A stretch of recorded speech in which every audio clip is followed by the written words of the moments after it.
여성들은 그 탈모가 진행이 되었을 때 남자처럼 그런 모양으로 되는 경우는 드물고 거의 없고, 가늘어지긴 하는데 이 위에 머리가 가늘어지고 끝까지 모발의 형태는 유지하되 가늘어지니까 훤한 느낌.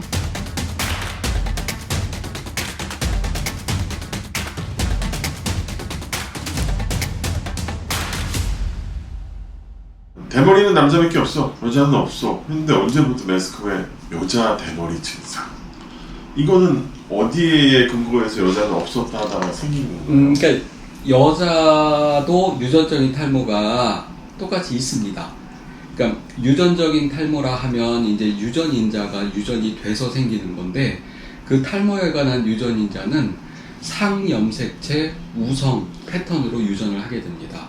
그러니까 결국 유전이라는 거는 우리 DNA 유전자 속에 어떤 정보가 전달이 돼서 되는 건데, 사실은 그 대머리, 소위 그 탈모의 유전인자에 대해서는 우리가 다 알고 있는 건 아닙니다. 그런데 우리가 현재 알고 있는 그런 유전인자는 이제 염색체 중에서 X 염색체의 안드로겐 리셉터라는 그 지인의 차이 때문에 이제 탈모가 된다고 그렇게 알려져 있는데, 그거 말고도 우리가 알려져 있는 그 유전자 지인 말고도 여러 가지 인자들이 영향을 주면서 탈모가 생길 것이다라고 생각을 하는데, 이제 정확한 유전자 속에 어떤 자리에 탈모가 영향을 주는 그것까지는 다 밝혀내지 못했지만, 적어도 유전이 되는 패턴은 우리가 알고 있는데, 그 패턴이라는 게 이제 지금 말씀드린 상염색체 우성 패턴으로 유전이 된다인데, 그게 무슨 뜻이냐면 상염색체라는 건 남녀 구분이 없다는 뜻. 네. 그리고 우성 유전이라는 건 두 분 중에 한 분만 있으면 다 유전이 된다는 거. 그러니까 결국은 어머니 아버지 한 분만 유전인자가 있어도 아들 딸 구분 없이 다 유전이 된다는 거고, 그렇게 생각을 하면 우리 조상님들로부터 몇 대가 내려오는데 그런 상염색체 우성 패턴의 유전을 하는 그런 패턴의 유전인자를 안 갖고 있기는 확률적으로 굉장히 드물죠. 그렇겠네요. 그래서 결국은 탈모에 관한 유전인자는 우리 아버지가 할아버지가 머리가 괜찮으시니까 나도 괜찮겠지, 그렇게 생각하시면 안 되고, 그 할아버지나 아버님은 유전인자는 있지만 증상이 그렇게 일찍 시작이 안 됐기 때문에 발현이 늦은 것 뿐이지. 그래서 나이가 많이 들어있는 경우에, 예를 들어서 60 넘고 70 넘어서 보면, 자세히 보면 그런 유전적인 탈모의 증상은 거의 대부분이 다 갖고 있습니다. 아까 말씀드린 대로 유전적인 탈모는 머리가 빠지기보단 이제 모발이 가늘어지는 거라고 했는데, 보면 나이가 들어서 60 또는 70 돼서 모발이 살짝 가늘어지면 그걸 탈모라고 생각 안 하죠. 하지만 그것도 유전적인 탈모가 늦게 이제 시작이 된 거라고 볼 수 있고, 그렇게 늦게 시작이 되신 분들은 이제 서서히 진행이 된다 하더라도 나이에 맞게 진행이 되기 때문에 뭐 별 고민 없죠. 그리고 그 또래 그 정도 안 가늘어진 사람은 별로 없으니까 오히려 그게 평균이고 표준이 되는 거죠. 아까 보니까 밑에 층에서 젊은 여자분이 또 치료받으러 들어가더라고요. 네.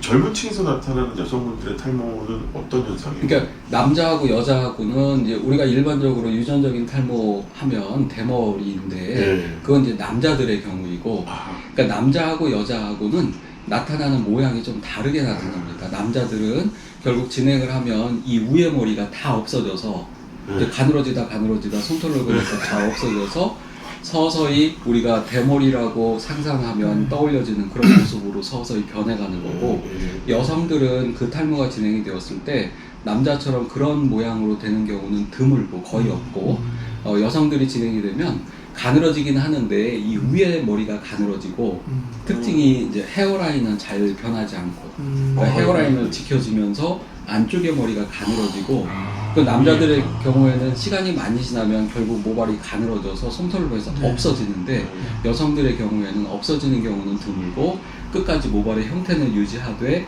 가늘어지니까 훤한 느낌만. 그게 여성형 탈모, 그러니까 소위 여성들의 유전적인 탈모의 모양이고, 그래서 이제 그걸 구분지어서 남자들 대머리는 남성형 탈모증, 여성들은 이제 여성형 탈모증이라고 이렇게 병을 구분하지만 이제 근본은 같은 거고. 원장님께서 그러니까 이제 모든 환자분을 대할 때 네. 다 거의 일치하는 경우가 많이 다르겠네요, 다 진짜. 다르죠. 아, 다. 네. 그 원인이 네. 다 각각 다르니까. 그렇죠. 원인이 다르니까. 아. 보면 이제 머리가 나는 어쨌든 머리가 문제가 있어서 병원에 오는 거고 네. 저는 보면 네. 이제 유전적인 탈모냐, 휴지기 탈모냐, 원형 탈모냐 또는 그거 말고도 이게 이제 흔한 탈모고 네. 탈모에 우리가 탈모라고 증상을 느끼는 그 증상의 거의 99%는 이 세 가지 질환 유전적인 탈모, 휴지기 탈모, 원형 탈모 속에 포함이 되어 있고 아. 그 외 이제 의사들이 중요하게 생각하고 알아야 될 건 드물지만 네. 생길 수 있는 탈모 질환들 그런 것들을 이제 우리는 구분해야 되는데 근데 그런 것들은 대부분 흔한 질환이 아니기 때문에 갖고 있는 건 아니지만 탈모의 치료를 할 때 제일 중요한 게 이제 이 환자의 탈모의 원인이 뭔가 원인이라는 게 이 사람이 다이어트, 스트레스 이런 것도 중요하지만 그 질환 남성의 탈모인지 또는 원형 탈모인지 휴지기 탈모증인지 이걸 구분하는 게 중요하고 그렇게 구분이 되면 예를 들어 휴지기 탈모증이라고 하면 이건 치료 안 해도 대부분 시간이 지나면 좋아지기 때문에 그리고 휴지기 탈모증은 이제 원인이 있기 때문에 잘 물어보면 예를 들어서 병원에 왔는데 나는 한 달 전부터 머리가 많이 빠져요. 그러면 이제 나는 얼마나 빠지는지를 보지요. 근데 빠지는 패턴을 보니까 원형 탈모증이나 이런 건 아니고 휴지기 탈모증이다.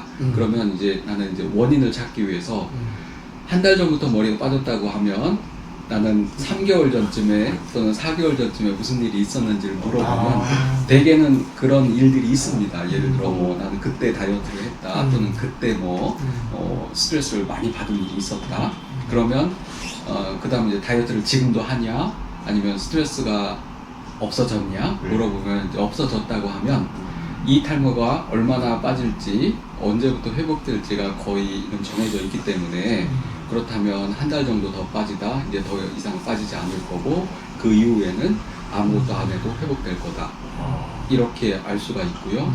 이제 그러면서 또 유전적인 탈모가 같이 있는 경우도 있습니다.